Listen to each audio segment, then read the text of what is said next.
ಬಹಳ ಜನರಿಗೆ ಕೃತಜ್ಞತೆನೇ ಇಲ್ಲ. ನೀವು ಬೆಂಗಳೂರಿನ ಬಡಾವಣೆಗಳಿಗೆ ಹೋಗಿ, ಕೆಲವು ಬಡಾವಣೆಯಲ್ಲಿ ಅವರಿಗೆ ಕೆಂಪೇಗೌಡ ಯಾರು ಅಂತ ಗೊತ್ತಿಲ್ಲ, ಬೆಂಗಳೂರನ್ನ ಕಟ್ಟಿದವರು ಯಾರು ಅಂತ ಗೊತ್ತಿಲ್ಲ. ಮತ್ತು ನಾವು ಯಾರು ಕಟ್ಟಿದ ನಗರದಲ್ಲಿ ಬಹಳ ಸುಖವಾಗಿ, ಆನಂದವಾಗಿ, ಸಮೃದ್ಧವಾಗಿ ಬದುಕ್ತಾ ಇದ್ದೀವಿ ಅನ್ನೋದು ಕೂಡ ಅವರಿಗೆ ನೆನಪಿಲ್ಲ. ಹಾಗಾಗಿ ಕೆಂಪೇಗೌಡರಿಗೆ ಉದ್ದಕ್ಕೂ ಹೆಚ್ಚು ಕಮ್ಮಿ 500 ವರ್ಷಗಳ ಕಾಲದಿಂದಲೂ ಬರೀ ಅನ್ಯಾಯ ಆಗ್ತಿದೆ ಹೊರತು, ಒಂದು ರೀತಿ ಅವಮಾನ ಆಗ್ತಿದೆ ಹೊರತು ನ್ಯಾಯ ಕೊಟ್ಟಿಲ್ಲ. ನೀವು ಬೇರೆ ಸಮುದಾಯದಲ್ಲಿ ಹುಟ್ಟಿದ ಒಬ್ಬ ವ್ಯಕ್ತಿ ಆಗಿದ್ದಿದ್ರೆ ಕೆಂಪೇಗೌಡರು ಬಹುಶಃ ಇಡೀ ಭಾರತದಲ್ಲಿ ಅವರನ್ನ ಮೆರೆಸ್ತಾ ಇದ್ರು. ನೀವು ನೋಡಿ ಎಷ್ಟು ಮಟ್ಟಿಗೆ ಅಂದರೆ, ಬಸವಣ್ಣವರು ಈ ನೆಲದಲ್ಲಿ ಹುಟ್ಟಿದ್ರು. ಈ ನೆಲದಲ್ಲಿ ಹುಟ್ಟಿದ ಬಸವಣ್ಣ ಅವತ್ತಿನ ಕಾಲಕ್ಕೆ, 12ನೇ ಶತಮಾನದ ಕಾಲಕ್ಕೆ ದೊಡ್ಡ ಕ್ರಾಂತಿಯನ್ನು ಮಾಡಿದ್ರು. ದೊಡ್ಡ ಕ್ರಾಂತಿ. ಎಲ್ಲರೂ ಒಂದೇ, ಜಾತಿ ಮತಗಳಿಗಿನ್ನ ಮೀರಿದ ಮನುಷ್ಯ ಮತ ಬಹಳ ದೊಡ್ಡದು ಅಂತ ಹೇಳಿ ಆ ಕಾಲಕ್ಕೆ ಬಸವಣ್ಣವ್ರು ಹೇಳಿದ್ರು. ಬಸವಣ್ಣವ್ರನ್ನ ಹೆಚ್ಚು ದಿನ ಬದುಕಕ್ಕೆ ಬಿಡಲಿಲ್ಲ. ನಿಮಗೆ ಅವರನ್ನ ಬಹಳ ಜನ ಆತ್ಮಹತ್ಯೆ ಮಾಡಿಕೊಂಡ್ರು ಅಂತ ಹೇಳ್ತಾರೆ. ಅಲ್ಲ, ಕೊಂದು ಹಾಕಿದ್ರು, ಸಾಯಿಸಿದ್ರು ಬಸವಣ್ಣವ್ರನ್ನ 12ನೇ ಶತಮಾನದಲ್ಲಿ.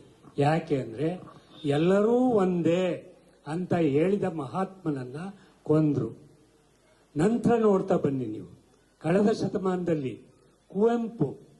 ಕುವೆಂಪು ಯಾವ ಸಮುದಾಯದಲ್ಲಿ ಹುಟ್ಟಿದ್ರು? ಒಬ್ಬ ರೈತ ಕುಟುಂಬದಲ್ಲಿ, ರೈತ ಸಮುದಾಯದಲ್ಲಿ ಹುಟ್ಟಿದ್ರು. ಕುವೆಂಪು ಅವರನ್ನ ಅವರ ಕಾಲದಲ್ಲೇ ಎಷ್ಟೊಂದು ಅವಮಾನ, ತೇಜೋವಧೆ ಮಾಡಿದ್ರು ಅಂದ್ರೆ, ಮೊದಲ ರಾಷ್ಟ್ರಕವಿ ಅವರು. ಈ ರಾಜ್ಯ ಹುಟ್ಟಿದ ನಂತರ ಕರ್ನಾಟಕದ ಮೊದಲ ರಾಷ್ಟ್ರಕವಿ ಬೇರೆ ಯಾರೂ ಅಲ್ಲ. ಈ ಏಕೀಕರಣ ಆಗಕ್ಕೆ ಮುಂಚೆ ನಮ್ಮ ಗೋವಿಂದಪ್ಪಯ್ಯ ಅವರು ರಾಷ್ಟ್ರಕವಿ ಆಗಿದ್ರು. ಆದರೆ ಏಕೀಕರಣದ ನಂತರ ಮೊದಲ ಕನ್ನಡದ ರಾಷ್ಟ್ರಕವಿ ಕುವೆಂಪು. ಅಂತ ಕುವೆಂಪು ಅವರನ್ನ ಮೊದಲ ಜ್ಞಾನಪೀಠ ಪ್ರಶಸ್ತಿಯನ್ನು ಕೂಡ ಕನ್ನಡಕ್ಕೆ ತಂದುಕೊಟ್ಟವರು ಕುವೆಂಪು. ಅಂಥವ್ರನ್ನೇನ್ ಮಾಡಿದ್ರು? ಅವಮಾನಕ್ಕೆ ಗುರಿಯಾಗಿ ಮಾಡಿದ್ರು. ಜಾತಿ ವ್ಯಸನಕ್ಕೆ ಅವಮಾನ ಮಾಡಿದ್ರು. ಅಷ್ಟು ಮಟ್ಟಿಗೆ ಅವರು ರಾಮಾಯಣ ಬರೆಯೋದಕ್ಕೆ ಹೋದಾಗ ಕುವೆಂಪು ಅಂತ ಮಾಂಸಾಹಾರಿ, ಮಾಂಸ ತಿನ್ನುವ ಮನುಷ್ಯ ರಾಮಾಯಣ ಬರಿಬಾರ್ದು, ಬರೆದ್ರೆ ಅದಕ್ಕೆ ಅಪಚಾರ ಅಂದ್ರು. ಆದ್ರೂ ಕುವೆಂಪು ರಾಮಾಯಣ ದರ್ಶನ ಕೃತಿ ಬರೆದ್ರು. ಬಹಳ ದೊಡ್ಡ ಬಹಳ ಮೇರು ಕೃತಿ. ಕನ್ನಡಕ್ಕಷ್ಟೇ ಅಲ್ಲ, ಇಡೀ ಭಾರತದಲ್ಲಿ ಬಹಳ ಮೇರು ಕೃತಿ ಯಾವ್ದಾರ ಇದ್ರೆ ರಾಮಾಯಣ ದರ್ಶನಂ. ಆ ಮಹಾ ಮೇರು ಕೃತಿಗೆ ಮೊದಲ ಕನ್ನಡದ ಜ್ಞಾನಪೀಠ ಪ್ರಶಸ್ತಿ ಬಂತು. ಅದಕ್ಕೂ ಹೊಟ್ಟೆ ಉರ್ಕೊಂಡ್ರು, ಅವಮಾನ ಮಾಡಿದ್ರು. ಇವತ್ತವರು ನೊಬೆಲ್ ಪ್ರಶಸ್ತಿ ಬರಬೇಕಾಗಿತ್ತು, ಭಾರತ ರತ್ನ ಬರಬೇಕಾಗಿತ್ತು, ಕೊಡ್ಲಿಲ್ಲ. ಯಾಕೆ ಅಂದ್ರೆ ಅವರು ಬ್ರಾಹ್ಮಣ್ಯದ ವಿರುದ್ಧ ಧ್ವನಿ ಎತ್ತಿದ್ರು.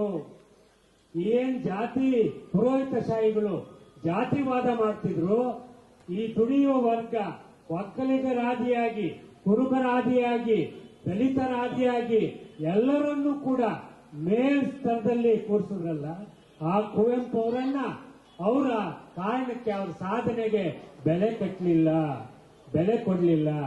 ನಂತರ ಕೆಂಪೇಗೌಡರನ್ನ ಬಹಳ ಜನ ಇವತ್ತು ಕೂಡ ಅವ್ರು ಕನ್ನಡಿಗರಲ್ಲ ಅಂತಾರೆ. ನೀವು ತಮಿಳರ ಹತ್ರ ಮಾತಾಡಿ, ಈ ಬೆಂಗಳೂರಿನ ತಮಿಳರ ಹತ್ರ ಅವರು ನಮ್ಮವರು ಕೆಂಪೇಗೌಡರು ಅಂತಾರೆ. ನಮ್ಮವರು ಯಾಕೆ ಅಂದ್ರೆ ಬಹಳ ಜನ ಆರಂಭದಲ್ಲಿ ಬರ್ದಿದ್ದು ಏನ್ ಗೊತ್ತಾ? ಕೆಂಪೇಗೌಡರು ಎಲ್ಲಿಂದ ಬಂದ್ರು, ಅವ್ರ ಮೂಲ ವಂಶ ಯಾವುದು, ಇದನ್ನ ಮೊದಲು ಸಾಹಿತಿಗಳು ಬರೆದದ್ದು ಕಂಚಿಯಿಂದ ಬಂದ ಕುಟುಂಬ ಕೆಂಪೇಗೌಡರ ಮೂಲ ಕುಟುಂಬ ಅಂತೇಳಿ ಬರೆದ್ರು. ಅದನ್ನೇ ತಮಿಳರು ಕೂಡ ಹಿಡ್ಕೊಂಡ್ರು ಹೆಂಗಾಳ್ ಕೆಂಪೇಗೌಡರ್ ಅಂತ ಹೇಳಿ ಇವತ್ತು ಕೂಡ ವಾದ ಮಾಡುವಂತವರಿದ್ದಾರೆ. ವಾಸ್ತವವಾಗಿ ಅಲ್ಲ, ಕೆಂಪೇಗೌಡರು ಅಪ್ಪಟ ಕನ್ನಡದ ಪ್ರದೇಶದಲ್ಲಿ ಹುಟ್ಟಿದ ಅಪ್ಪಟ ಕನ್ನಡಿಗರು. ಇತಿಹಾಸ ಹೇಳಲ್ಲ. ಬಹಳ ಜನ ಅಪಚಾರ ಮಾಡ್ತಾರೆ ಇತಿಹಾಸದಲ್ಲಿ, ಬಹಳ ಜನ ಅಪಚಾರ ಮಾಡ್ತಾರೆ. ಅವರ ಮೂಲ ವಂಶ ಯಾವುದೂ ಅಲ್ಲ. ಹಾಸನದಲ್ಲಿ ಸ್ಥಾಪನೆ ಆಗಿತ್ತಲ್ಲ, ಹೊಯ್ಸಳ ಸಾಮ್ರಾಜ್ಯ, ಆ ಸಾಮ್ರಾಜ್ಯದ ಸಂಬಂಧ ಈ ಕೆಂಪೇಗೌಡರ ಮೂಲ ವಂಶ. ಆ ಮಟ್ಟಕ್ಕೆ ಅದನ್ನ ಯಾರು ಹೇಳಕ್ ಹೋಗಲ್ಲ. ಹೇಳಿದ್ರೆ ಅವರಿಗೆ ಬಹಳ ಸಂಕಟ. ಅದನ್ನ ಹಿಡ್ಕೊಂಡು ಇನ್ನೆಷ್ಟು ಕೆಂಪೇಗೌಡರನ್ನ ಮೆರೆಸ್ತಾರೋ ಗೊತ್ತಿಲ್ಲ ಅಂತ ಹೇಳಿ ಅದನ್ನ ಹೇಳಕ್ ಹೋಗಲ್ಲ. ದಯವಿಟ್ಟು ನೀವು ನೆನಪು ಮಾಡ್ಕೊಳ್ಳಿ. ನಾಟ್ಯರಾಣಿ ಶಾಂತಲೆ ಅನ್ನುವ ಹೆಸರು ಕೇಳಿದಿರಲ್ಲ.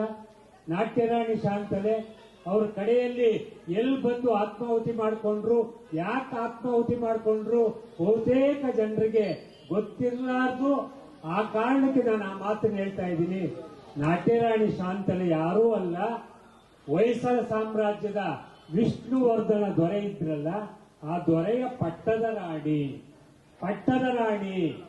ಆ ಪಟ್ಟದ ರಾಣಿ ಶಿವಗಂಗೆ ಬೆಟ್ಟಕ್ಕೆ ಬಂದು ಶಿವಗಂಗೆ ಬೆಟ್ಟದಿಂದ ಧುಮುಕಿ ಆತ್ಮಾಹುತಿ ಮಾಡ್ಕೋತಾರೆ. ಇವತ್ತು ಕೂಡ ಆ ಪಟ್ಟದ ರಾಣಿ ಆತ್ಮಾಹುತಿ ಮಾಡಿಕೊಂಡ ಜಾಗ ಶಿವಗಂಗೆ ಬೆಟ್ಟದ ಮೇಲಿದೆ. ಯಾಕೆ ಮಾಡ್ಕೊಂಡ್ರು ಬಹಳ ಜನಕ್ಕೆ ಗೊತ್ತಿಲ್ಲ. ನೋವಾಗುತ್ತೆ, ಸಂಕಟ ಆಗುತ್ತೆ. ಯಾಕೆ ಅಂದ್ರೆ ಈ ತರದ ಸತ್ಯ ಇತಿಹಾಸವನ್ನ ಹೇಳುವ ಜನ ಇವತ್ತು ಇತಿಹಾಸಕಾರರು ಇಲ್ವಲ್ಲ. ಬಹಳ ನೋವಾಗುತ್ತೆ. ಯಾಕೆ ಅಂದ್ರೆ ಆ ಶಾಂತಲೆಯ ಒಬ್ಬ ಮಗ ಬಿಟ್ಟಿದೇವ ಅಂತ ಮೊದಲನೇ ಮಗ ಅವನು ವಯಸ್ಸಿಗೆ ಬರ್ತಾ ಇರ್ತಾನೆ. ನಿಮಗೆ ಗೊತ್ತಲ್ಲ, ಅರಮನೆಗಳಲ್ಲಿ ಪಟ್ಟದ ರಾಣಿಯ ಮಗನಿಗೆ ಮಾತ್ರ ಮುಂದಿನ ರಾಜ ಅನ್ನುವ ಪಟ್ಟವನ್ನ ಕಟ್ತಾರೆ. ಆದ್ರೆ ಅಲ್ಲೊಂದು ದುರ್ಘಟನೆ ನಡೆದೋಗುತ್ತೆ.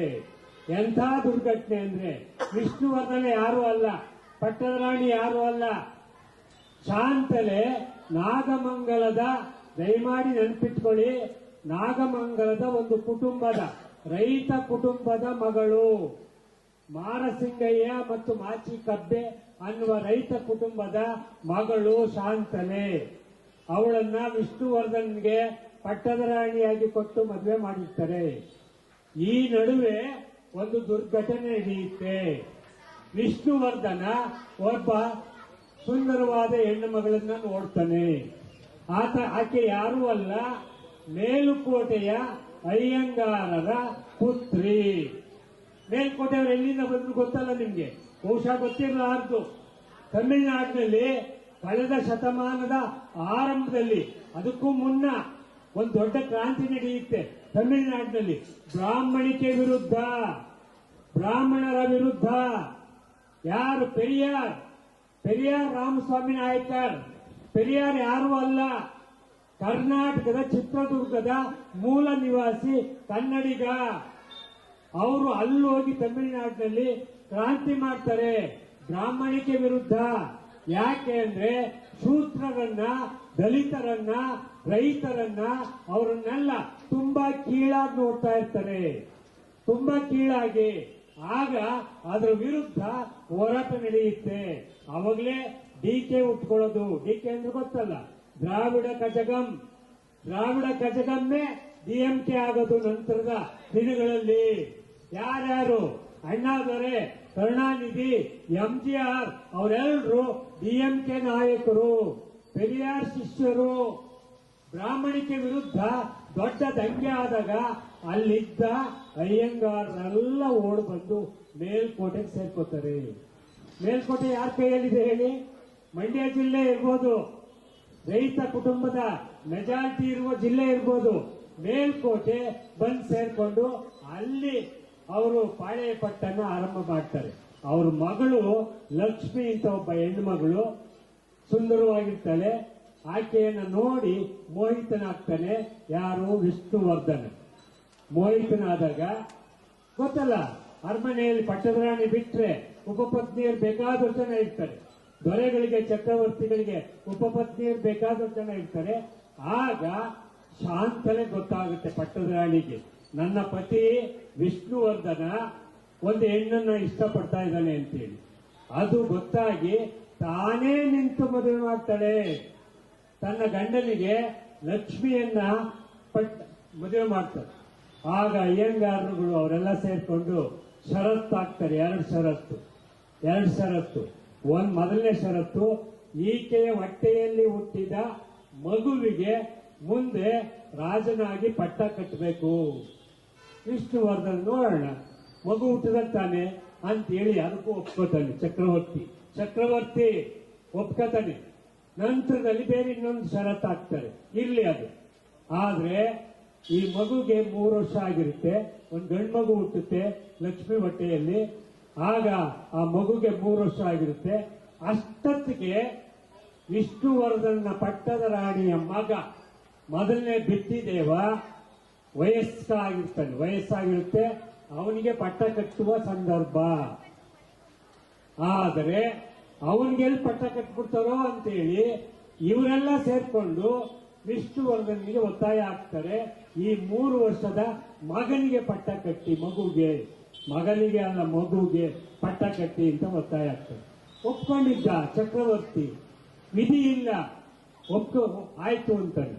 ಆಗ ಸಿವಿಲ್ ವಾರ್ ಆಗುತ್ತೆ ಅರಮನೆಯಲ್ಲಿ. ಸಿವಿಲ್ ವಾರ್ ಗೊತ್ತಲ್ಲ, ಸಿವಿಲ್ ವಾರ್ ಅಂದ್ರೆ ಅರಮನೆಯಲ್ಲೇ ಯುದ್ಧ, ಪರಸ್ಪರ ಯುದ್ಧ, ಕಾದಾಟ, ಅವನ್ ಕೊಲ್ಲೋದು ಇವನ್ ಕೊಲ್ಲೋದು. ಅಲ್ಲಿ ಆ ತರದ ಆಗಿ ಮೊದಲು ಕೊಲ್ಲೋದು ಯಾರನ್ನು ಗೊತ್ತಾ? ಈ ಮೊದಲ ಬಿಟ್ಟಿದೇವ ಇರ್ತಾನಲ್ಲ, ಶಾಂತಲೆಯ ಮಗ, ಅವನನ್ನ ಕೊಂದಾಕ್ತಾರೆ. ಯಾಕೆ ಅಂದ್ರೆ ಇವನಿದ್ರೆ ಈ ಮಗುಗೆ ಪಟ್ಟ ಕಟ್ಟೋದು ಕಷ್ಟ ಅಂತೇಳಿ ಮೊದಲು ವಿಷ್ಣುವರ್ಧನನ ಮಗನನ್ನೇ ಕೊಲ್ತಾರೆ. ಶಾಂತಲೆಗೆ ಮಗನನ್ನ ಕಳ್ಕೊಂಡು ಅರಮನೆ ನರಕ ಆಗ್ತದೆ. ಆಗ ಆಕೆ ಶಿವಗಂಗೆ ಬರ್ತಾಳೆ, ಗಂಗಾಧರೇಶ್ವರ ಪೂಜೆ ಮಾಡ್ತಾಳೆ, ವನ್ನಾದೇವಿಯನ್ನು ಪೂಜೆ ಮಾಡಿ ಆಮೇಲೆ ಮಗಳ ಮನೆಗೆ ಹೋಗೋಣ ಅಂತ ಹೊರಡ್ತಾಳೆ. ಮಗಳನ್ನ ಎಲ್ಲಿ ಕೊಟ್ಟಿರ್ತಾರೆ ಗೊತ್ತಾ? ಶಿವಗಂಗೆ ಪ್ರಾಂತ್ಯದ ಒಬ್ಬ ಪಾಳೆಗಾರನಿಗೆ ಮಗಳನ್ನ ಕೊಟ್ಟಿರ್ತಾರೆ. ಮಗಳ ಹೆಸರು ಹರಿಯಾಳ ದೇವಿ. ಬೆಟ್ಟದಿಂದ ಇಳಿಬೇಕು, ಇನ್ನೇನು ಇಳಿಯಕ್ಕೆ ಹೊರಟಾಗ ಆಕೆಗೊಂದು ಕೆಟ್ಟ ವಾರ್ತೆ ಗೊತ್ತಾಗುತ್ತೆ. ಏನ್ ಕೆಟ್ಟ ವಾರ್ತೆ? ಅಲ್ಲಿ ಅರಮನೆಯಲ್ಲಿ ಆಕೆಯ ಮಗನನ್ನು ಕೊಂದಿರ್ತಾರಲ್ಲ, ಅದೇ ಜನ ಈ ಸೊಸೆಯ ಮಗಳ ಗಂಡನನ್ನು ಕೊಂದಿರ್ತಾರೆ. ಯಾಕೆಂದ್ರೆ ನಂತರದಲ್ಲಿ ಅವನು ಸ್ಪರ್ಧೆ ಮಾಡಬಹುದು ಅಂತೇಳಿ. ಈಗ ಮಗಳು ವಿಧವೆ ಆಗಿರ್ತಾಳೆ, ಅದು ಗೊತ್ತಾಗಿರಲ್ಲ ಆಕೆಗೆ. ಇನ್ನ ವಿಧವೆ ಮಗಳನ್ನ ನಾನು ಹೆಂಗ್ ನೋಡ್ಲಿ ಅಂತ ಬಹಳ ಸಂಕಟಪಟ್ಟು ಆಕೆ ಅಲ್ಲಿ ಆತ್ಮಾಹುತಿ ಮಾಡ್ಕೊತಾಳೆ, ಬೆಟ್ಟದಿಂದ ಬಿದ್ದು. ಇದು ದೊಡ್ಡ ಕಥೆ. ಆಗ ವಿಷ್ಣುವರ್ಧನಿಗೆ ಗೊತ್ತಾಗುತ್ತೆ, ಓಡ್ ಬರ್ತಾನೆ ಬೆಟ್ಟಕ್ಕೆ. ಬೆಟ್ಟದಲ್ಲಿ ಹೆಂಡತಿಯನ್ನ ಕಳ್ಕೊಂಡು, ಪಟ್ಟದ ರಾಣಿಯನ್ನ ಕಳ್ಕೊಂಡು ವ್ಯಥೆ ಪಡ್ತಾನೆ. ಮಗಳು ಬರ್ತಾಳೆ, ಹರಿಯಾಳ ದೇವಿ. ಮಗಳು ಬಂದಾಗ ಮಗಳು, ಅಪ್ಪ ನನ್ನ ಅಣ್ಣನನ್ನೂ ಕೊಂದಾಕಿದ್ರು, ನನ್ನ ಗಂಡನನ್ನೂ ಕೊಂದಾಕಿದ್ರು, ಈಗ ನಾನು ವಿಧವೆ ಆಗಿದ್ದೀನಿ, ನಾನೇನ್ ಮಾಡ್ಬೇಕಪ್ಪ ಅಂತ ಕೇಳ್ತಾಳೆ. ಆಗ ಕೇಳಿದಾಗ, ಅಮ್ಮ ತಾಯಿ ನೀನು ಏನ್ ಕೇಳ್ತೀಯೋ ಅದನ್ನ ನಾನು ಈಡೇರಿಸ್ತೀನಿ ಅಂತಾಳೆ. ಆಕೆ ಏನೂ ಕೇಳಲ್ಲ. ಆಕೆ ಮೈದ ಒಬ್ಬ ಇರ್ತಾನೆ, ಜಯಗೌಡ ಅಂತ, ನೆನ್ಪಿಟ್ಕೊಳ್ಳಿ, ಜಯಗೌಡ ಹೆಸರು. ಆ ಮೈದನನ್ನ ನಾನು ಈ ಪ್ರಾಂತ್ಯಕ್ಕೆ ಮುಂದಿನ ಪಾಳೆಗಾರನನ್ನಾಗಿ ಮಾಡ್ಕೋತೀನಿ, ಒಪ್ಪಿಗೆ ಕೊಡು ಅಂತ ಕೇಳ್ತಾನೆ. ಅಪ್ಪ ಆಯ್ತು ಮಾಡ್ಕೊಳವ ಅಂತಾನೆ ವಿಷ್ಣುವರ್ಧನ. ಆ ಜಯಗೌಡನೇ ಕೆಂಪೇಗೌಡರ ವಂಶದ ಮೂಲ ಪುರುಷ. ಅಲ್ಲಿಂದ ಅನೇಕ 3-4 ತಲೆಮಾರುಗಳು ಬರ್ತವೆ. 3-4 ತಲೆಮಾರು, 6ನೇ ತಲೆಮಾರು ಕೆಂಪನಂಜೇಗೌಡ. ಆ ಕೆಂಪನಂಜೇಗೌಡರ ಮೊದಲ ಮಗ ಕೆಂಪೇಗೌಡ. 7ನೇ ತಲೆಮಾರು ಜಯಗೌಡನಿಂದ ಹೋಗಿ 7ನೇ ತಲೆಮಾರು ಕೆಂಪೇಗೌಡ. ಅವರು ಈ ಶಿವಗಂಗೆ ಪ್ರಾಂತ್ಯ ಮತ್ತೆ ಆ ದೇವನಹಳ್ಳಿ, ಆವತಿ ಇವೆಲ್ಲ ಪ್ರಾಂತ್ಯಗಳನ್ನ ಒಟ್ಟುಗೂಡಿಸ್ಕೊಂಡು ಅಲ್ಲಿ ಯಲಹಂಕದಲ್ಲಿ ರಾಜ್ಯಭಾರ ಮಾಡ್ತಾ ಇರ್ತಾರೆ. ಯಲಹಂಕ ರಾಜಧಾನಿ, ಕೆಂಪನಂಜೇಗೌಡರ ರಾಜಧಾನಿ ಯಲಹಂಕ. ಕೆಂಪೇಗೌಡರಿಗೆ ಪಟ್ಟ ಕಟ್ತಾರೆ, ಪಟ್ಟ ಕಟ್ಟೋದು ಹೊರಡ್ತಾರೆ. ಆಗ ಹೊರಟಾಗ ಅಷ್ಟೊತ್ತಿಗೆ ಹೊಯ್ಸಳ ಸಾಮ್ರಾಜ್ಯ ಪತನ ಆಗಿರುತ್ತೆ. ನೆನ್ಪಿಟ್ಕೊಳ್ಳಿ, ಹಾಸನದ ಹೊಯ್ಸಳ ಸಾಮ್ರಾಜ್ಯ ಪತನ ಆಗಿರುತ್ತೆ. ಅಲ್ಲಿ ವಿಜಯನಗರ ಸಾಮ್ರಾಜ್ಯ ಸ್ಥಾಪನೆ ಆಗಿರುತ್ತೆ. ಕೆಂಪೇಗೌಡರು ಪಟ್ಟಕ್ಕೆ ಬರುವ ಸಂದರ್ಭಕ್ಕೆ ಅಲ್ಲಿ ಶ್ರೀಕೃಷ್ಣದೇವರಾಯ ಚಕ್ರವರ್ತಿಯಾಗಿರ್ತಾರೆ. ಶ್ರೀಕೃಷ್ಣದೇವರಾಯ ಚಕ್ರವರ್ತಿ. ಹಾಗಾಗಿ ಕೆಂಪೇಗೌಡರು ಈ ಕೃಷ್ಣದೇವರಾಯರಿಗೆ ತುಂಬಾ ಪರಮಾಪ್ತ. ಆ ವಿಜಯನಗರಕ್ಕೆ ಹೋಗಿ ಅಲ್ಲೆಲ್ಲ ಅಧ್ಯಯನ ಮಾಡಿಕೊಂಡು ಗುರುಗಳು ಕಳಿಸ್ತಾರೆ. ಆ ಅಧ್ಯಯನ ಮಾಡಿಕೊಂಡು ವಾಪಸ್ ಬಂದಾಗ ಕೆಂಪೇಗೌಡರು ಬಹಳ ಅಷ್ಟೊತ್ತಾಗ್ಲೇ ಬಹಳ ದೊಡ್ಡ ಶಕ್ತಿಯನ್ನ ಸಂಚಯ ಮಾಡ್ಕೊಂಡಿರ್ತಾರೆ. ಅಲ್ಲಿ ಅಲ್ಲೋ ವಿಜಯನಗರದಲ್ಲಿ ಅಖಾಡ ಗೊತ್ತಲ್ಲ, ಕೃಷ್ಣದೇವರಾಯ ಮೊದಲಿಗೆ ಜಗಜ್ಜಟ್ಟಿಯವರು ಕೃಷ್ಣದೇವರಾಯ ಪ್ರತಿ ವರ್ಷವೂ ಅಲ್ಲಿ ದಸರಾ ಕಾಲದಲ್ಲಿ ಕುಸ್ತಿ ಪಂದ್ಯಗಳನ್ನ ಮಾಡ್ತಾ ಇರ್ತಾರೆ. ಅಲ್ಲಿ ಆ ವಿಜಯಪುರ ಈಗೇನು ವಿಜಯಪುರ ಆಗಿದೆಯಲ್ಲ, ಯಾವುದು ಆವತ್ತಿನ ಬಿಜಾಪುರ ಮತ್ತೆ ಗುಲ್ಬರ್ಗ ಮತ್ತೆ ಬೀದರ್, ಆ ಭಾಗದಿಂದ ಕುಸ್ತಿಪಟುಗಳು ಬರ್ತಾ ಇರ್ತಾರೆ. ಅಲ್ಲೊಬ್ಬ ರಣದುಲ್ಲಾ ಖಾನ್ ಅಂತ ಒಬ್ಬ ಕುಸ್ತಿಪಟು ಎಲ್ಲರನ್ನೂ ಸಾರಾಸಗಟಾಗಿ ಸೋಲಿಸಿ ಯಾರಾದ್ರೂ ತಾಕತ್ತಿದ್ರೆ ನನ್ನನ್ನ ಸೋಲ್ಸೋರು ಯಾರಾದ್ರೆ ಬನ್ನಿ ಅಂತ ಹೇಳಿ ಪಟ್ಟಾಗ್ತಾನೆ. ಆಗ ಇದೇ ಕೆಂಪೇಗೌಡರು ಅಲ್ಲಿ ವಿಜಯನಗರಕ್ಕೆ ಹೋಗಿರ್ತಾರೆ. ಹೋಗಿದ್ದಾಗ ಕೃಷ್ಣದೇವರಾಯರೇ ಜಗಜ್ಜಟ್ಟಿ ಅವರೇ ರಣದುಲ್ಲಾ ಖಾನನ ಷರತ್ತನ್ನ ಪಟ್ಟನ್ನು ಕೇಳಿ ಅವ್ರು ಕುಸ್ತಿ ಮಾಡಂಗಿಲ್ವಲ್ಲ, ಯಾಕೆಂದ್ರೆ ಚಕ್ರವರ್ತಿ. ಆಗ ಕೆಂಪೇಗೌಡರು ಅವರು ಒಬ್ಬ ಗುರುವಿನ ಆಜ್ಞೆಯಂತೆ ಹೋಗಿರ್ತಾರೆ. ಹೋಗಿ ಸ್ವಾಮಿ ನನಗೆ ಅಪ್ಪಣೆ ಕೊಟ್ರೆ ನಾನು ಆ ಕುಸ್ತಿಪಟು ಏನು ಮೆರಿತಾ ಇದ್ದಾನೆ, ಟೇಂಕಾರದಿಂದ ಮಾತಾಡ್ತಿದ್ದಾನೆ, ನಾನು ಆತನ ವಿರುದ್ಧ ಕುಸ್ತಿ ಮಾಡ್ತೀನಿ, ಗೆಲ್ತೀನಿ, ಸಾಮ್ರಾಜ್ಯದ ಹೆಸರನ್ನ ಉಳಿಸ್ತೀನಿ ಅಂತ ಹೇಳಿದಾಗ ಕೃಷ್ಣದೇವರಾಯರು ಒಪ್ಪಿಗೆ ಕೊಡ್ತಾರೆ. ಒಪ್ಪಿಗೆ ಕೊಟ್ಟಾಗ ಕೆಂಪೇಗೌಡರು ರಣದುಲ್ಲಾ ಖಾನನ್ನ ಸೋಲಿಸಿ ಆ ವಿಜಯನಗರ ಸಾಮ್ರಾಜ್ಯದ ಒಂದು ಮಾನವನ್ನು ಉಳಿಸ್ತಾರೆ. ಆಗಲೇ ಕೃಷ್ಣದೇವರಾಯರು ಕೆಂಪರಾಯ ಅಂತ ಬಿರುದು ಕೊಡ್ತಾರೆ. ಕೆಂಪರಾಯ ಮೊದಲ ಬಿರುದು. ಅವಾಗಿನ್ನೂ ಅವರು ಪಟ್ಟಾಭಿಷೇಕ ಆಗಿರಲ್ಲ, ಯುವರಾಜ ಆಗಿರ್ತಾರಷ್ಟೇ. ಕೆಂಪೇಗೌಡರು ಯುವರಾಜ. ಅಲ್ಲಿಂದ ವಾಪಸ್ ಬರ್ತಾರೆ. ಅಷ್ಟೊಂದಾಗಲೇ ಅವರ ಅಪ್ಪ ಕೆಂಪನಂಜೇಗೌಡರಿಗೆ ಆರೋಗ್ಯ ಕೆಟ್ಟಿರುತ್ತೆ. ಇಲ್ಲ ನೀನು ಬೇಗ ಮದುವೆ ಮಾಡಿಕೊಂಡು ಮದುವೆ ಮತ್ತು ಪಟ್ಟ ಎರಡೂ ನಿನಗೆ ಏಕಕಾಲದಲ್ಲಿ ಆಗ್ಬೇಕು ಅಂದಾಗ ಆಗ ಕೆಂಪೇಗೌಡರು ಪಟ್ಟಕ್ಕೆ ಸಿದ್ಧ ಆಗ್ತಾರೆ. ಅವರ ಮದುವೆ ಹೇಗಾಯ್ತು ಅನ್ನೋದಕ್ಕೆ ಬೆಂಗಳೂರು ಹೆಸರು ಹೇಗೆ ಬಂತು, ಬೆಂಗಳೂರು ಹೆಸರು ಎಲ್ಲಿಂದ ಬಂತು, ದಯವಿಟ್ಟು ಒಂದು 5 ನಿಮಿಷದಲ್ಲಿ ಮುಗಿಸ್ತೀನಿ. ಕೋರಮಂಗಲ ಇದೆ ಇವತ್ತು. ಕೋರಮಂಗಲ ಅದೊಂದು ಹಳ್ಳಿ. ಅವತ್ತು ಒಂದು ಹಳ್ಳಿ. ಆ ಹಳ್ಳಿಯ ಹೆಸರೇನು ಗೊತ್ತಾ? ಬೆಂಗಳೂರು. ಆ ಕೋರಮಂಗಲದ ಮೂಲ ಹೆಸರು, ಹಳ್ಳಿಯ ಹೆಸರು ಬೆಂಗಳೂರು. ಬೆಂಗಳೂರು ಎಲ್ಲಿಂದ ಬಂತು, ಹೆಂಗಾಯ್ತು, ಅದು ಬಹಳ ದೊಡ್ಡ ವಿಚಾರ. ನಿಮ್ಗೆ ಗಂಗಾ ಸಾಮ್ರಾಜ್ಯ ತಲಕಾಡಿನಲ್ಲಿತ್ತಲ್ಲ, ಆ ಗಂಗಾ ಸಾಮ್ರಾಜ್ಯದ ದೊಡ್ಡ ಸೈನ್ಯ ಈ ಕೋರಮಂಗಲದಲ್ಲಿ ಯಾವಾಗಲೂ ಬಿಡ್ತಾ ಇರ್ತತೆ. ಬಿಡುವಾಗ ಅಲ್ಲಿ ಆ ಸೈನ್ಯಕ್ಕೆ ಬೀಡು ಬಿಟ್ಟ ಜಾಗವನ್ನ ಬೆಂಗಾವಲೂರು. ಅವ್ರು ಯಾರು? ಆ ಗಂಗಾ ಸಾಮ್ರಾಜ್ಯದ ದೊರೆ ಬಂದಾಗ ಅವ್ರಿಗೆ ಬೆಂಗಾವಲು ಪಡೆ ಬರ್ತಾ ಇರುತ್ತೆ. ಬೆಂಗಾವಲು ಪಡೆ ಅಲ್ಲಿ ಬೀಡ್ಬಿಡ್ತಾ ಇರುತ್ತೆ. ಆ ಕಾರಣಕ್ಕಾಗಿ ಆ ಊರಿಗೆ ಬೆಂಗಾವಲೂರು ಅಂತ ಹೆಸರು ಬರುತ್ತೆ. ಬೆಂಗಾವಲೂರು ಹೋಗಿ ಹಾಗೆ ಜನರ ಬಾಯಲ್ಲಿ ಆಡ್ತಾ ಅದು ಬೆಂಗಳೂರು ಆಗಿರುತ್ತೆ. ಹೊಸದಾಗಿ ಕಟ್ಟಿದ ಹೆಸರಲ್ಲ. ಆ ಊರಿನ ಹೆಣ್ಣು ಮಗಳು ಕೆಂಪೇಗೌಡರ ಪತ್ನಿ. ಹಾಗಾಗಿ ಕೆಂಪೇಗೌಡರು ಪಟ್ಟವನ್ನ ಕಟ್ಟಿಕೊಂಡಾಗ ರಾಜ ಆದಾಗ ಅಷ್ಟೊಂದು ಅವ್ರ ತಂದೆ ತೀರ್ಕೊಂಡಾಗ ನನ್ನ ಪತ್ನಿಯ ಊರ ಹೆಸರು ಬೆಂಗಳೂರು. ಆ ಊರೇ ಚೆನ್ನಾಗಿದೆ ಹೆಸರು. ಆ ಹೆಸರನ್ನ ನಾನು ಈ ಊರಿಗೆ, ಈ ಹೊಸ ನಗರಕ್ಕೆ ಇಡ್ತೀನಿ ಅಂತ ಹೇಳಿ ಆ ತೀರ್ಮಾನ ಮಾಡ್ತಾರೆ. ಅದಕ್ಕೆ ಶ್ರೀಕೃಷ್ಣದೇವರಾಯರು ಒಪ್ಪಿಗೆ ಕೊಡ್ತಾರೆ. ಮೊದಲ ದುಡ್ಡು ಕೊಡ್ತಾರೆ, ಖರ್ಚು ಬೆಂಗಳೂರು ನಗರವನ್ನು ಕಟ್ಟಬೇಕು. ಕಟ್ಟೋ ಕನಸೆಲ್ಲಿಂದ ಬಂತು? ವಿಜಯನಗರ ನೋಡಿರ್ತಾರೆ, ಬಹಳ ದೊಡ್ಡ ವಿಜಯನಗರ.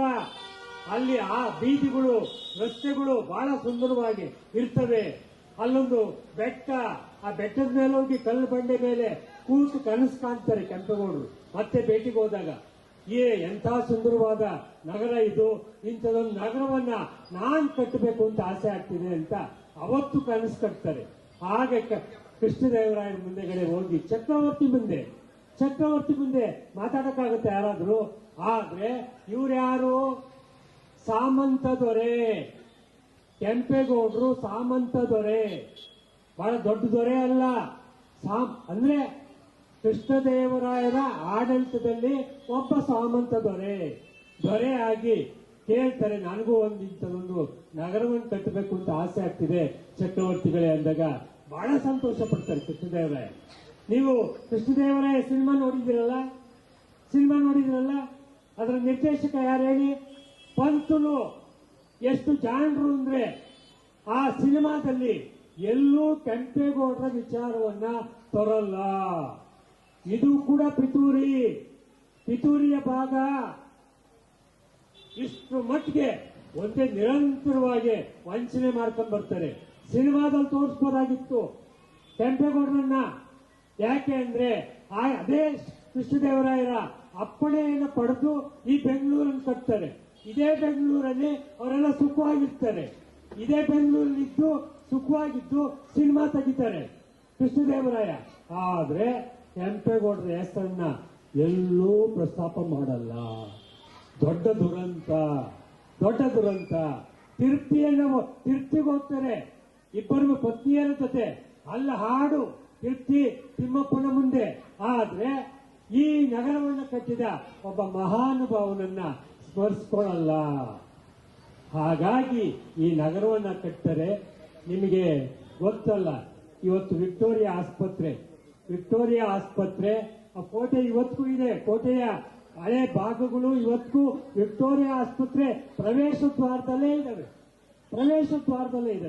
ಮತ್ತೆ ಅದಾದ ಮೇಲೆ ಟಿಪ್ಪು ಪ್ಯಾಲೇಸ್ ಇದೆಯಲ್ಲ, ಅಲ್ಲೇ ಮುಂದಕ್ಕೆ ಯಾವುದು ಕಣ್ಣಾಸ್ಪತ್ರೆ ಎದುರುಗಡೆ ಟಿಪ್ಪು ಪ್ಯಾಲೇಸ್. ಅದು ಕೆಂಪೇಗೌಡರು ಕಟ್ಟಿದ ಅರಮನೆ. ನಂತರ ಟಿಪ್ಪು ಆಡಳಿತಕ್ಕೆ ಬಂದಾಗ ಅವ್ರು ವಶ ಆಗುತ್ತೆ. ಅಷ್ಟೊಂದು ಕೆಂಪೇಗೌಡರ ವಂಶ ಇರಲ್ಲ. ಅದು ಟಿಪ್ಪು ಪ್ಯಾಲೇಸ್ ಹೆಸರಿಗೆ. ಆದ್ರೆ ಕೆಂಪೇಗೌಡರು ಕಟ್ಟಿದ ಅರಮನೆ ಇವೆಲ್ಲವೂ. ಮತ್ತೆ ಕೋಟೆಯ ಪ್ರದೇಶ ಎಲ್ಲಿತ್ತು? ಸಿಟಿ ಮಾರುಕಟ್ಟೆ ಇದೆಯಲ್ಲ, ಅಲ್ಲಿಂದ ಶುರು ಆದ್ರೆ ಇವತ್ತು ಕಾರ್ಪೊರೇಷನ್ ಇದೆಯಲ್ಲ, BBMP, ಇವಾಗ GBA ಆಗಿದೆ ಆ ಪ್ರದೇಶ. ಮತ್ತೆ ಇಲ್ಲಿ ಕೆಂಪೇಗೌಡ ಸರ್ಕಲ್, ಮತ್ತೆ ಈ ಭಾಗ ಬಿನ್ನಿಪೇಟೆ, ಬಿನ್ನಿ ಮಿಲ್ ಇತ್ತು. ಬಿನ್ನಿ ಮಿಲ್ ಇವತ್ತು ಹೋಗಿದೆ, ನಾಶ ಆಯ್ತು ಬಿನ್ನಿ ಮಿಲ್. ಆ ಭಾಗ ಇಷ್ಟು ಕೋಟೆ ಪ್ರದೇಶ ಕೆಂಪೇಗೌಡರು ಕಟ್ಟಿದ ಕೋಟೆ ಪ್ರದೇಶ. ಆದ್ರೆ ಇವತ್ತು ಅವಶೇಷಗಳು ಕೂಡ ಕಾಣ್ತಾ ಇಲ್ಲ, ಬಹಳ ನೋವಾಗುತ್ತೆ. ಹಾಗಾಗಿ ಕೆಂಪೇಗೌಡರು ಆಳ್ವಿಕೆ ಮಾಡಿದ ಪ್ರದೇಶ ಎಷ್ಟು ಗೊತ್ತಾ? ಇವತ್ತಿನ ಕರ್ನಾಟಕ ಏನಿದೆ, ಇವತ್ತಿನ ಕರ್ನಾಟಕ, ಈ ಕರ್ನಾಟಕದ 1/3 ಭಾಗ ಕೆಂಪೇಗೌಡರ ಆಳ್ವಿಕೆಯಲ್ಲಿತ್ತು. ಕೆಂಪೇಗೌಡರ ಆಳ್ವಿಕೆ ಇಷ್ಟೇನಾ ಅಂತ ನೀವು ಭಾವಿಸ್ಬೋದು. ಅಲ್ಲ, ಇವತ್ತು ಆಂಧ್ರ ಇದೆಯಲ್ಲ, ತೆಲಂಗಾಣ ಸೇರಿದೆಯಲ್ಲ, ಅನಂತಪುರ ಮತ್ತೆ ಹಿಂದೂಪುರದವರೆಗೂ ಕೆಂಪೇಗೌಡರ ಆಳ್ವಿಕೆ ಇತ್ತು. ಅಲ್ಲಿ ಭದ್ರಾವತಿ, ಈ ಭಾಗ ಯಾವುದು? ಹಾಸನ ಜಿಲ್ಲೆಯ ದಿಡಗ ಅಂತ ಇದೆ. ದಿಡಗ ಆ ಪ್ರದೇಶ. ಇನ್ನು ಈ ಭಾಗ ತಮಿಳುನಾಡಿನ ಕೆಲವು ಭಾಗಗಳನ್ನ ಕೆಂಪೇಗೌಡರು ಆಳಿದ್ರು. ಉದಕಮಂಡಲ ಯಾವುದು? ಊಟಿ ಯಾರ್ದು? ಕನ್ನಡಿಗರದು. ಅಪ್ಪಟ ಕನ್ನಡದ ನೆಲ. ಬಹುಶಃ ನಿಮ್ಗೆ ಯಾರಿಗೂ ಕೂಡ ಗಮನಕ್ಕಿಲ್ಲ ಅಂತ ನಾನು ತಿಳ್ಕೊಂಡಿದ್ದೀನಿ, ತಪ್ಪು ಭಾವಿಸ್ಬೇಡಿ. ಉದಕಮಂಡಲ ಅಪ್ಪಟ ಕನ್ನಡದ ಜಾಗ. ಗೂಡ್ಲೂರಿಂದ ಹಿಡಿದು ಮಧುರೆ, ಸೇಲಂ, ಕೃಷ್ಣಗಿರಿ, ಧರ್ಮಪುರಿ ಇವೆಲ್ಲವೂ ಕನ್ನಡ ಜಾಗಗಳು. ನೀವು ಹೋಗಿ ಅಲ್ಲಿ ಇವತ್ತು ಗೌಡ್ರುಗಳೆಲ್ಲ ಗೌಂಡರ್ಸ್ ಅಂತ ಕಲ್ಸ್ಕೊತಾರೆ. ಕುರುಬರೆಲ್ಲ ಅವರು ಒಂಥರ ಬೇರೆ ರೀತಿ ಎಲ್ಲ ಕನ್ನಡ ಮಾತಾಡ್ತಾರೆ. ಅಲ್ಲಿ ಒಕ್ಕಲಿಗರು ಮತ್ತೆ ಕುರುಬರು ಇವತ್ತು ಕೂಡ ನೀವು ಹೋಗಿ ಕನ್ನಡದವ್ರು ಗೆಲ್ತಾರೆ. ಅಲ್ಲಿ ತಮಿಳುನಾಡಿನ ಅಸೆಂಬ್ಲಿಗೆ ಗೆಲ್ತಾರೆ. ಧರ್ಮಪುರಿ, ಕೃಷ್ಣಗಿರಿ, ಹೊಸೂರು ಎಲ್ಲ ಕನ್ನಡ ಪ್ರದೇಶಗಳು, ಕೆಂಪೇಗೌಡರು ಆಳಿದ ಪ್ರದೇಶಗಳು. ಬಿಟ್ಕೊಟ್ರು ಏಕೀಕರಣ ಸಂದರ್ಭದಲ್ಲಿ. ಯಾರು ಬಿಟ್ಕೊಟ್ಟಿದ್ದು? ಅವತ್ತಿನ ಮುಖ್ಯಮಂತ್ರಿ ಯಾರು? ಕೆಂಗಲ್ರಲ್ಲ. ಕೆಂಗಲ್ರು ಕೆಂಗಲ್ ಹನುಮಂತಯ್ಯನವರು ಏಕೀಕರಣಕ್ಕೆ ಒಪ್ಪಿಗೆ ಕೊಟ್ರು, ಆದ್ರೆ ಅಧಿಕಾರ ಕಳ್ಕೊಂಡ್ರು. ನಂತರ ಬಂದರೆ ಯಾರು? ನಿಜಲಿಂಗಪ್ಪನವರು. ನಿಜಲಿಂಗಪ್ಪನವರು ಆ ಪ್ರದೇಶಗಳನ್ನೆಲ್ಲ ಬಿಟ್ರು. ಯಾಕೆ ಬಿಟ್ರು? ದ್ರೋಹ, ಜಾತಿ ದ್ರೋಹ, ವಂಚನೆ. ಈ ಕಾರಣಕ್ಕೆ ನಾವು ಊಟಿ ಕಳ್ಕೊಂಡು, ಊಟಿಯಲ್ಲಿ ಇವತ್ತು ಕೂಡ ಮೊನ್ನೆವರೆಗೂ ಕೆಂಪೇಗೌಡ ಅಂತ ಚಿತ್ರಮಂದಿರ ಇತ್ತು. ಯಾರಿಗಾದ್ರೂ ಗೊತ್ತಾ? ನೋಡಿ ಗೆಳೆಯರ ತಲೆ ಅಲ್ಲ ಗೊತ್ತು ಅಂತ. ಊಟಿಯಲ್ಲಿ ಕೆಂಪೇಗೌಡ ಚಿತ್ರಮಂದಿರ ಇತ್ತು. ಮೊನ್ನೆ ಅದು ಡೆಮಾಲಿಷನ್ ಆಯ್ತು. ಮೊನ್ನೆ ಅಲ್ಲೊಬ್ಬ ಹಾಸನದ ಒಬ್ಬ ಶ್ರೀಮಂತ ಒಕ್ಕಲಿಗ ಅಲ್ಲಿ ಊಟಿಯಲ್ಲಿ ಫಿಲಂ ತಯಾರಿಸುವ, ಗೊತ್ತಲ್ಲ, ರೋಲ್ ಫಿಲಂ. ಅವಾಗೆಲ್ಲ ರೋಲ್ ಫಿಲಂ, ಇವಾಗೆಲ್ಲ ಇಲ್ಲಿ ಬಿಡಿ, ವಾಟ್ಸಪ್ ಅಲ್ಲಿ ಮೊಬೈಲ್ ಅಲ್ಲೇ ಎಲ್ಲ ಮುಗ್ದೋಗ್ತದೆ. ಆಗ ರೋಲ್ ಫಿಲಂ ತಯಾರು ಮಾಡುವ ಒಂದು ಫ್ಯಾಕ್ಟರಿಯನ್ನ ಅಲ್ಲಿ ಊಟಿಯಲ್ಲಿ ಕಟ್ಟಿದ್ರು.